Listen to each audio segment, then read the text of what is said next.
우리나라 성경 첫 번째 책을 창세기라고 명명을 했는데, 이 창세기라는 말의 뜻이 세상 창조에 관한 기록이라는 뜻으로 창세기라고 명명을 했습니다. 그러나 이 성경이 쓰여진 원어 히브리어 성경의 이 창세기의 제목은 베레시트다 하는 말을 했었습니다. 혹시 기억을 하실지 모르겠네요. 창세기 1장 1절을 히브리어로 베레시트 바라 엘로힘 엣 하샤마임 벳 하아레츠 이렇게 돼서 태초에 하나님이 창조했다 하늘과 땅을, 이렇게 히브리어로는 배열이 되어 있습니다. 그래서 히브리어 성경은 그 본문에 맨 먼저 나오는 단어를 그 성경의 제목을 하기 때문에 베레시트 바라 엘로힘하고 시작되는 창세기 1장 1절의 맨 첫 단어인 베레시트를 히브리어 성경의 제목으로 그렇게 삼고 있습니다. 우리말로는 태초에 이런 뜻이 되겠지요. 창세기는 성경 66권 중에서도 맨 먼저 나오죠. 그런데 이 모세오경이라고 지칭하는 이유가 5가지 이 책을 모세가 기록했기 때문에 모세가 기록한 5개의 경전이라고 해서 모세오경이라고 말을 합니다. 그런데 이 모세오경이 지금 성경에는 창세기, 출애굽기, 레위기, 민수기, 신명기로 각각 나눠져 있으나 한 권의 책으로 이해하는 것이 학자들의 많은 견해입니다. 왜냐하면 이 모세오경 전체가 창세기부터 5권의 책이 모두 다가 하나님의 나라에 대해서 이야기를 하고 있습니다.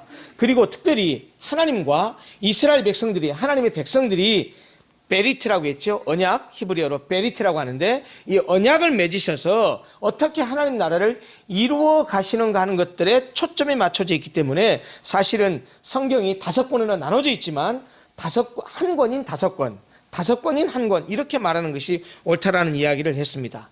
창세기는 이름 그대로, 말 그대로 우주 만물의 시작과 기원을 보여주지만 그것으로 끝나는 것이 아니고 인류 가운데 들어온 죄의 근원이 무엇이냐, 도대체 인간의 삶 가운데 있는 이 악과 죄가 어디서부터 온 것이냐라고 하는 것들을 말해주고 있고, 그리고 그 죄와 악의 결과가 무엇인가도 분명히 말해주고 있습니다.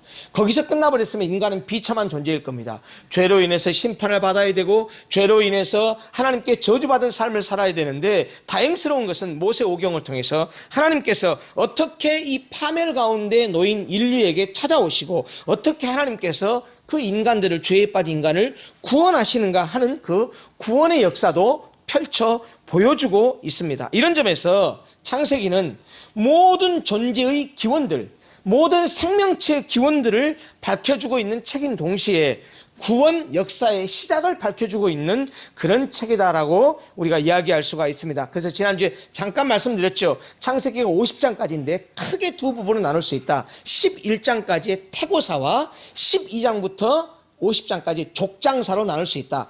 태고사라고 하는 것은 세계 인류 역사 가운데 기록이 없습니다. 다시 말하면 성경에만 나와 있는 기록이에요. 문자로 남겨있는 역사 이전 시대를 다루고 있는 그런 태고사고, 그리고 12장부터는 세계 역사의 기록에도 성경의 기록과 중첩되고 공통되는 부분을 찾을 수 있는 부분입니다. 그래서 12장부터는 아브라함, 이삭, 야곱, 그리고 요셉을 중심으로 해서 하나님께서 어떻게 이스라엘 백성들을 구원해 가시는가 하는 것들을 보여주고 있고요. 11장까지에서는 세상의 기원, 죄의 기원, 죄의 결과, 그리고 하나님께서 어떻게 그들을 다시 회복시켜 가시는가 하는 내용들을 담고 있다고 말씀을 드렸습니다. 이제 오늘은 구체적으로 1장 1절부터 23절까지 나타난 최초의 시작에 대한 것들에 대한, 천지창조에 대한 기록을 한번 살펴보려고 합니다. 사실 오늘 또 구체적인 성경 내용은 우리가 아까 읽어봤으니까, 쉬운 성경을 읽었으니까 오늘 우리가 읽었던 성경의 내용은 첫째 날부터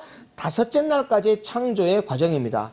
여러분, 하나님께서 창세기에 따르면 우주 만물을 며칠 동안 창조했다고 말씀하시죠? 6일 동안, 엿새 동안 창조하셨어요.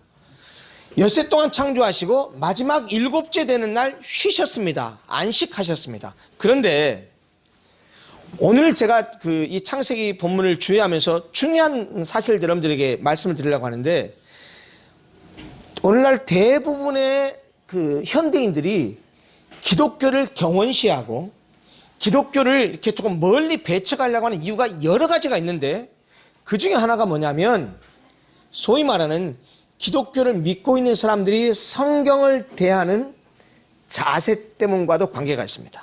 이건 신학적인 문제인데요.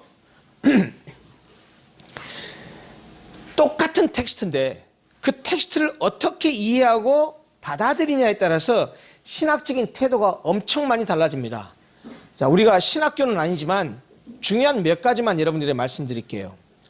근본주의라는 것이 있습니다. 근본주의. 근본주의는 보수적 성향을 가지고 있는 신학적 경향을 가지고 있는데 성경의 내용들을 지나치게 문자적으로 바라보려고 하는 그런 사람들입니다. 반면에 그것이 극우라고 한다면, 근본주의가 극우라고 한다면 극좌는 소위 자유주의라고 말합니다. 이 자유주의라고 하는 신학적 견해를 가진 사람들은 성경을 너무 지나치게 이성중심적으로, 지나치게 인간중심적으로 그렇게 해석하고 바라보려고 하는 그런 자세입니다. 그러니까 이 스펙트럼이 굉장히 넓습니다. 신학적인 스펙트럼이. 극우는 근본주의라고 한다면 극좌는 자유주의입니다. 여러분들이 보기에는 저는 이 극좌부터 극우까지 오른쪽 가운데를 중심으로 해서 어느 쪽에 있는 것 같습니까? 좌측 같습니까? 우측 같습니까? 제가 저를 얘기하자면 저는 신학적으로는 굉장히 우클릭되어 있습니다. 제가 굉장히 보수적입니다. 신학은 영적인 지도자에게 반드시 필요합니다. 왜? 성경을 어떻게 볼 것이냐예요. 그 다음에 전통적으로 교회를 지금까지 신앙생활 하시면서 너무 전통적인 그 관점에서 보수를 얘기하는데 여러분 잘 이해하셔야 돼요. 보수라고 하는 의미는 성경 말씀의 텍스트상의 보수를 얘기해야지 교회가 지금까지 해왔던 상태를 지키는 것이 보수라고 생각하면 좀 심한 말로 말하면 그런 사고를 가진 사람은 꼴통입니다. 개혁주의라고 하는 것이 뭐냐면 신앙의 성경의 내용에 핵심적인 내용들은 붙들어야 되지만 방법은 항상 개혁돼야 돼요. 옷은 항상 갈아입을 수 있습니다. 옷은 갈아입을 수 있어요. 대상이 달라졌고 문화가 달라졌고 환경이 달라졌기 때문에 어떻게 복음을 접근해야 할 것인가에 또 달라져야 돼요. 제가 오늘 창세기를 주의를 하면서 어쩌면 목사님 보수적인 신앙을 가지고 있다고 말하면서 왜 이렇게 좌파적인 해석을 하십니까? 라고 하는 사람이 있을지 모르겠습니다. 자, 오늘 제가 성경을 창세기를 해석하려고 하기 전에 중요한 말씀을 하나 드릴게요. 첫째, 꼭 기억하셔야 됩니다. 성경은 과학책이 아닙니다. 오늘 여러분들이 주의 깊게 성경을 읽으셨으면 논리적인 모순들을 너무 많이 발견할 겁니다. 창세기 1장 1절입니다. 태초에 하나님이 뭘 창조했다고요? 뭘 창조하셨어요? 이게 여기서부터 당장 부딪힙니다. 1장 1절 이렇게 말했는데 자 10절에 보면 하나님께서 무틀 뭐라고 불렀어요? 땅이라고 불렀다고 합니다. 자, 땅 언제 만들었다고요? 1장 1절에 태초에 하나님이 베레시트 바라 엘로임 엣 하샤마임 벳 하아레츠에서 그때 이미 아레츠와 샤마임을 얘기해요. 그런데 그 뒤에 가서 다시 얘기해요. 이건 뭐죠? 자, 우리는 태초에 하나님이 천지를 창조했다고 믿고 고백합니다. 누가 봤습니까? 하나님이 천지를 창조한 것을 누가 봤습니까? 모세가 이걸 기록했는데 모세가 보고 기록한 겁니까? 아니죠. 또 하나 물어볼게요. 여러분, 자, 아까 보니까 하나님이 3절에 그때 하나님께서 말씀하셨습니다. 빛이 생겨라. 여쭤볼게요. 자, 윤병훈 목사가 말을 하려면 어떻게 해야 되죠?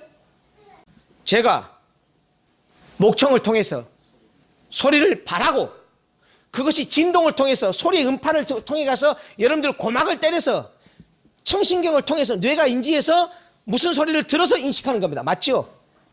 그래요, 안 그래요? 그럼 하나님께서 말씀하셨다고 했는데 하나님은 무엇으로 말씀하셨을까요? 입으로 말씀하셨나요? 입으로 말씀하셔서 하나님의 목청에서 이런 음성이 들렸나요? 여호와께서 말씀하시되 성경을 읽다 보면 이 말이 숱하게 나와요. 그 말씀하시다라고 하는 것이 저처럼 이런 음성으로 말한 게 아닙니다. 하나님께서 영어로 말씀하시고 생각으로 이런 생각을 가지신 거예요. 그래서 빛이 생겨라 그러니까 빛이 생긴 거예요. 그런데 여러분, 제가 말씀드렸죠. 본문을 읽다 보면 모순되는 구절이 너무 많아요. 모든 구절마다 저녁이 지나고 아침이 되니 이 날이 둘째 날이었습니다 그랬죠. 저녁이 되고 아침이 되니 첫째 날입니다. 저녁이 되고 아침이 되니 셋째 날입니다. 이런 말을 했죠. 저녁이 되고 아침이 되려면 뭐가 있어야 돼요? 그렇죠. 해와 달이 있어야지, 해가 있어야죠. 해가 뜨고져야 저녁이 되고 아침이 될 거 아닙니까? 예? 근데 해와 달은 언제 만들어져요? 하나님께서 말씀하셨습니다. 하늘에 빛들이 있어 낮과 밤을 나누고 계절과 날과 해를 구별하라. 인제사 이 말씀하시네. 이미 그 전에 저녁이 되고 아침이 되니, 저녁이 되고 아침이 되니 그런 일이 있다고 해놓고 이제사 낮과 밤을 나누고 계절과 날과 해를 구별하네. 그러고 나서 하시는 말씀이 하나님께서 두 개의 큰 빛을 만드셨습니다. 큰 빛으로 낮을 다스리게 하시고 뭐예요? 해. 작은 빛으로 밤을 다스리게 하시고 뭐예요? 달. 그리고 별들을 만드셨대요. 자, 지금 이렇게 접근하는 방법이 뭐냐면 과학적으로 접근하는 거예요. 여러분, 창세기는 제가 처음에 서두에 말씀드렸죠. 성경은 과학책이 아니에요. 그러면 목사님, 창세기에 이렇게 창세기에 관한 기록을 기록한 건 뭡니까? 라고 물을 수 있어요. 오늘 그 얘기만 하고 마치려고 합니다. 자, 지난주에 제가 무슨 얘기를 했냐면 창세기를 누가 썼다고요? 모세가 썼으면 언제 썼어요? 잘 몰라요. 분명한 사실은 언제 썼냐? 출애굽에서 느보산에서 모세에게 죽기 전에 어느 시점에 출애굽한 다음에 느보산에서 모세가 죽기 전에, 그러니까 80에서 120살 전에 그 사이에 분명히 썼을 겁니다. 언제 어떻게 썼는지 몰라요. 그러나 자, 모세가 써서 기록한 이 창세기를 누가 제일 처음 읽고 누가 제일 처음 이 성경의 말씀을 읽어줄 때 누가 제일 처음 들었을까요? 다시 말하면 모세가 이 기록을 할 때 21세기에 우리를 대상으로 해서 염두에 두고 썼을까요? 아니면 다른 누군가를 1차적으로 염두에 두고 썼을까요? 모세의 생각에 우리까지 있지 않았을 겁니다. 우선 이 모세가 이 창세기를 쓸 때 1차적으로 이것을 기록해야 될 필요성을 느낀 이유가 뭐냐면 누구 때문이에요? 이스라엘 백성 때문이에요. 어떤 이스라엘 백성? 그래요. 출애굽에서 지금 하나님이 약속한 약속의 땅 가나안 땅으로 가고 있는 그 이스라엘 백성들을 향해서 이걸 쓴 거예요. 그러면 그들에게 쓸 때 왜 이런 얘기를 했을까요? 꼭 기억하십시오. 제가 지난주에 창세기 서론 중 얘기하면서 이런 얘기를 했어요. 제가 진화론도 얘기했고 빅뱅 이론도 얘기했어요. 여러분, 그것을 철학적으로 합리적으로 분석을 했어요. 과학적으로 분석하지 않았어요. 왜냐하면 과학적으로 제가 그걸 분석할 능력이 없어요. 빅뱅 이론이나 진화론을 제가 전문적으로 공부하지 않았어요. 몰라요. 그러나 그 빅뱅 이론과 진화론이 가지고 있는 사상적인 백그라운드는 제가 얘기할 수 있어요. 왜요? 그래요. 명색이 제가 철학 박사니까. 철학적으로 얼마든지 그건 분석할 수 있어요. 철학적으로 비판해 볼 수 있고 할 수 있어요. 그런 점에서 제가 형이상학적으로 지난주에 얘기를 한 겁니다. 과학적으로 제가 분석을 좀 못해요. 죄송하지만 진화론의 조목조목 내용들을 다 얘기할 수 있어요. 얘기할 수 없어요. 제가 지난주에 미싱 링크를 얘기하면서 진화가 됐다고 한다면, 예를 들면 파충류에서 조류로 진화한 이 시조새를 얘기한다고 한다면 저는 그 구체적인 디테일한 그 진화론에 대한 주장을 몰라요. 그러나 분명한 사실은 그 중간 단계를 진화의 과정의 어떤 그 증거로 제시하는데 논리적으로 제가 따져 물은 거예요. 그렇다면 이 진화는 논리가 옳으려면 이 여기서부터 여기까지 진화하는 모든 순간순간에 모든 그 진화의 과정들이 있어야 돼요, 없어야 돼요? 그런데 그게 있어요, 없어요? 없어요. 몇 개 내놓고 그 수십 수천 가지 될 그런 과정들이 있어야 되는데 한두 개 내놓고 이러니까 진화다라고 얘기하는 것은 그건 논리적으로 말이 안 되는 것이라는 제가 주장을 했던 거예요. 여러분, 과학적으로 보면 과학적으로 이렇게 물을 수 있어요. 아까 첫째 날, 둘째 날, 셋째 날, 넷째 날 했죠. 히브리어 단어가 욤이라는 단어입니다. 욤. 날이라는 단어가 욤. 그런데 성경에 있는 기록을 이 날을 하루로 생각을 했을 때 지금 24시간 우리와 똑같은 날로 생각하면 지구가 생겨난 시점이 언제냐? 소위 창조과학자들이 주장하는 내용이 창조과학은 공과가 너무 많습니다. 공도 있고 과도 많아요. 저는 개인적으로 창조과학을 한편으로는 받아들이지만 한편으로는 반대하는 사람이에요. 왜 반대하느냐? 여러분, 다시 말씀드리지만 성경은 과학책이 아닙니다. 성경을 과학적으로 자꾸 얘기해서 과학적으로 증명해서 과학적 증명 결과로 성경이 진리다라고 주장을 하게 되면 죄송합니다. 언젠가 무너집니다. 그 주장은. 왜냐? 과학은 진리가 아니에요, 여러분. 단적인 예를 들을까요? 이건 과학 철학에서 하는 얘기입니다. 과학은요, 감각하고 눈에 보이고 관찰하는 그런 대상들에 대해서만 왈가왈부를 합니다. 우리의 감각기관에 포착되지 않는 것에 대해서는 과학이 다루지 않습니다. 과학이 위대한 게 뭔지 아세요? 과학은 아무리 지금까지 실험과 경험과 관찰과 데이터를 토대로 해서 어떤 원리와 법칙을 발견했다 손 치더라도 그것을 반박할, 그것을 뒤집을 명백한 반론이 제시되면 어떻게 해요? 버립니다. 과학은 굉장히 겸손해요. 그래서 진짜로 오만한 것은 신학자들이죠. 자기들이 한번 생각을 가지면 어떤 얘기가 들어와도 반성의 여지가 없습니다. 성경은 진리나 신학은 진리가 아닙니다. 성경은 진리지만 그걸 바라보는 관점의 신학은 바뀔 수 있어요. 여러분, 그래서 방금 제가 욤을 얘기했죠. 나를 얘기하면 6,000년밖에 안 돼요, 지구가. 그런데 지금 우리가 갖고 있는 데이터, 과학적인 지식으로 봤을 때 지구가 6,000년밖에 안 됐다라고 말하는 것은요, 사이코입니다. 자, 이렇게 말하면 극우에 있는 근본주의자는 저에게 자유주의자라고 얘기할 겁니다. 아닙니다. 성경이 왜 기록됐는가, 창세기가 뭘 말하는가를 분명히 알아야 돼요. 다시 돌아가서 얘기합니다. 출애굽에서 가나안 땅으로 가고는 이스라엘 백성들에게 모세는 세상이 어떻게 생겼는지, 죄가 어떻게 들어왔는지, 하나님은 우리를 어떻게 구원하신지를 그거를 말하고 싶었고, 이미 430년 동안이나 이집트에 살면서 수많은 이방 신화들, 세상의 기원과 생명의 기원들에서 말하고 있는 수많은 그런 세상적인 그런 신화적인 사고를 가지고 있던 그 사람들에게 그것이 아니다, 하나님이 모든 걸 창조하신 전능한 분이라는 것을 얘기하고 싶었습니다. 구체적인 사례를 말씀드릴게요. 모세가 시내산에 십계명을 받고 율법을 받으러 올라가서 며칠 동안 있었죠? 40일 동안 있었어요. 산 아래서는 무슨 일이 일어납니까? 예? 무슨 일이 일어나요? 그 형 아론이 이스라엘 백성들의 요구에 항복해서 결국에 어떻게 돼요? 금붙이, 귀걸이 다 가지고 올라가서 뭘 만듭니까? 금송아지를 만들어서 이 금송아지가 너희들을 애굽에서 인도낸 신이라고 가르칩니다. 여러분, 이거 이해되십니까? 제가 이해되느냐고 묻는 이유가 뭐냐면 지금 이스라엘 백성들이 어떻게 해서 거기까지 왔죠? 430년 동안 종살이 하다가 여러분 생각해 보세요. 그들이 농사지었습니까? 먹을 걸 위해서? 예? 만나와 메추라기로 먹이시고 구름 기둥 불 기둥으로 인도하시고 홍해를 육지처럼 건너서 거기까지 왔단 말이에요. 모든 게 다 일상이 기적이었습니다. 그런데 세상에 모세가 율법 받으러 간 사이에 40일 동안 그걸 못 견디고 여호와 하나님은 없어져 버리고 우상을 만들어 놓고 그 송아지 앞에 절하면서 이것이 우리를 인도하는 신이라고 말하는 것이 이거 이해가 되냐 말이에요. 그런데 어떻게 그것이 가능했을까요? 여러분, 사람은 환경의 동물입니다. 무섭습니다. 어떤 문화권 속에 있으면 내가 아무리 어떤 것을 가지고 있더라도 영향을 받아야 안 받아요? 받아요. 제가 목회하면서 지금도 설교하면서 제일 힘든 게 뭔지 아세요?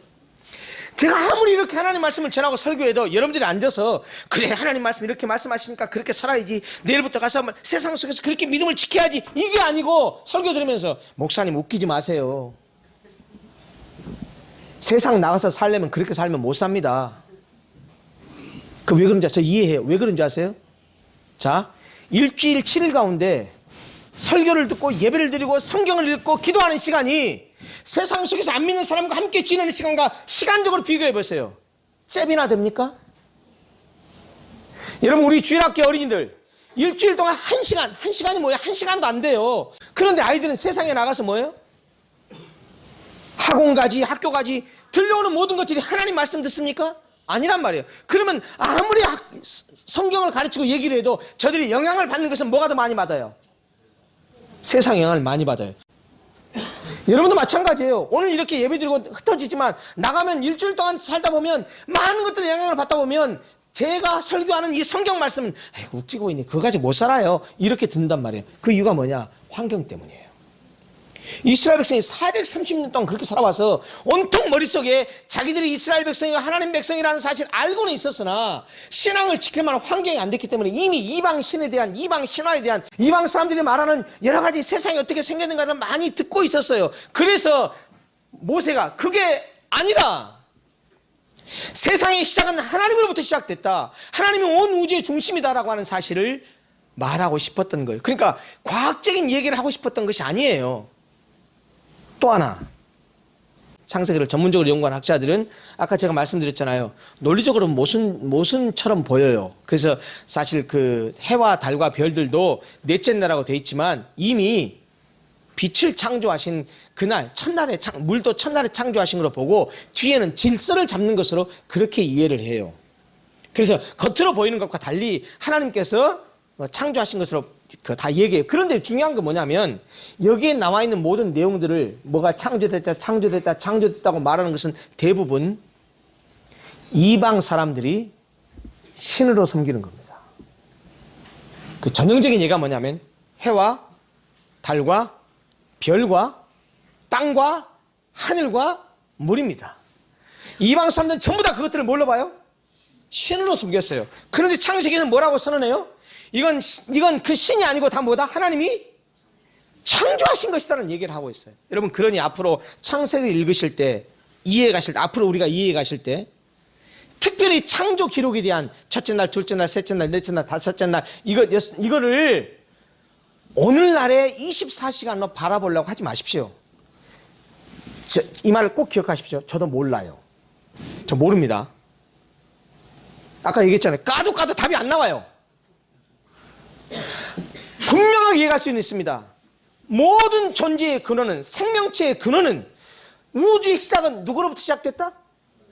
자존하시는 하나님으로부터 시작됐다는 사실은 제가 선포할 수 있으나, 자신 있게 말할 수 있으나, 그는 철학적으로도 얘기할 수 있으니까. 그러나 하나님이 구체적으로, 여러분 물어볼게요.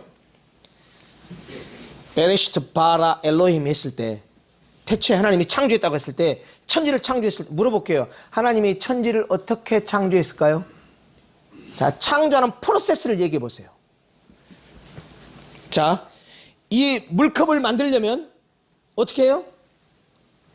진흙을 빚어서 굽고 위약 바르고 해가지고 이렇게 나와요. 이런 프로세스가 있잖아요. 그러면 하나님께서 온 우주를 만들 때도 프로세스가 있었을 거 아닙니까?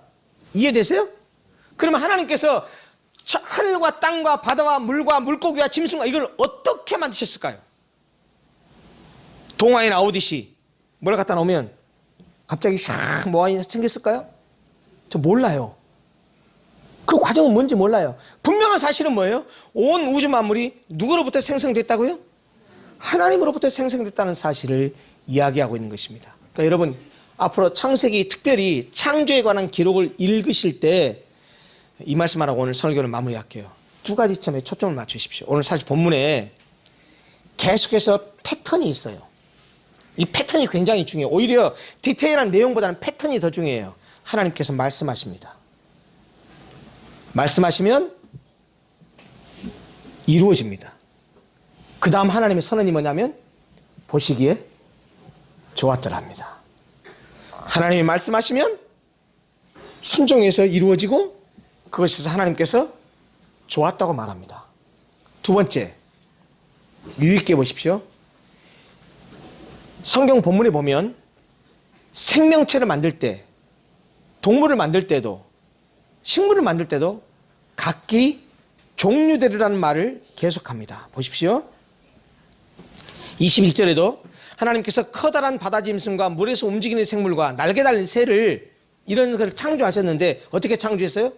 그 종류에 따라 창조하셨습니다. 진화가 아닙니다. 사실 여러분, 오늘날에는 창조론자들 중에서도 진화론을 받아들이는 사람이 있어요. 하나님께서 진화 자체를, 생명을 창조하시고 진화 자체를 생명체 안에 하나의 원리로 넣어놓으셨다라고 보는 학자들도 있어요. 모르겠습니다. 뭐가 맞는지 몰라요. 그러나 분명한 사실은 뭐냐면 진화론적인 설명만으로는 생명의 기원을, 생명의 시작을 얘기할 수 없어요. 그렇기 때문에 진화 자체로 생명이 시작됐다고 말하는 것은 반대입니다. 저는 그거 받아들일 수 없어요.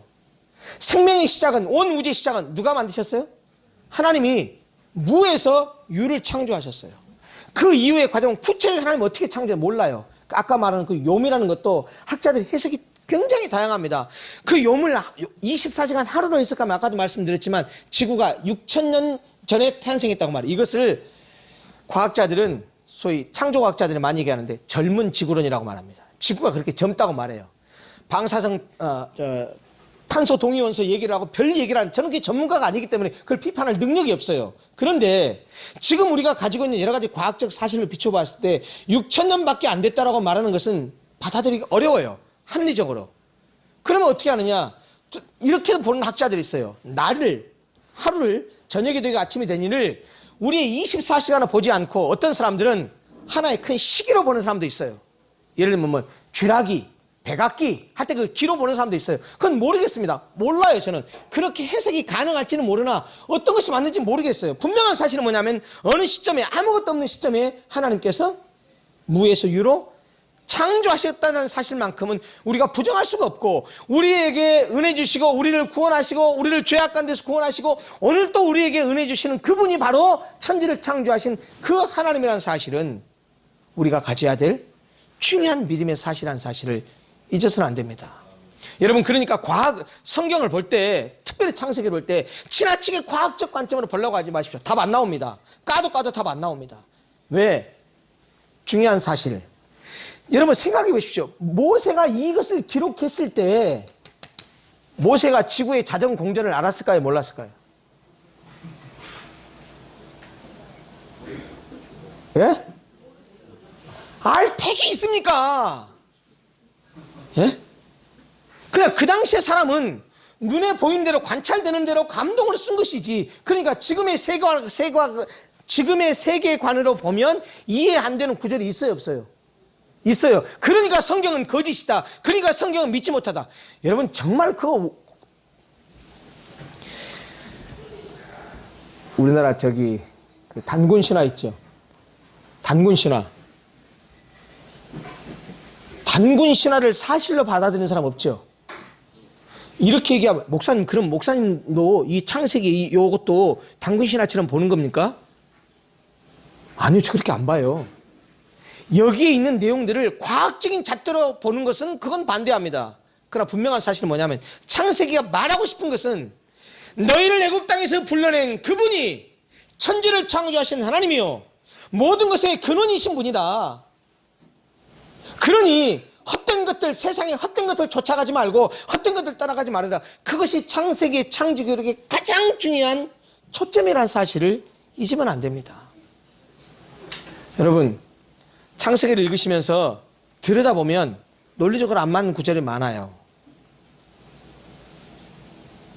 창세기가 우리에게 알려주고 싶은 것은 뭐냐면 우리의 시원이, 우리의 시작이 무엇인지, 어디서 왔는지, 그러면 우리가 바라보고 가야 될 것이 무엇이고 우리가 진짜로 섬겨야 될 분이 누구신지를 알리고 있다는 사실을 기억하시고, 앞으로 이제 이 어려운 문제는 넘어갔으니까 다음 주부터 문자에 얽매이지 마시고 이 문자를 통해서 우리에게 주셔야 할 메시지 내용이 무엇인가를 파악하는 데 좀 집중하셨으면 좋겠다는 생각을 합니다.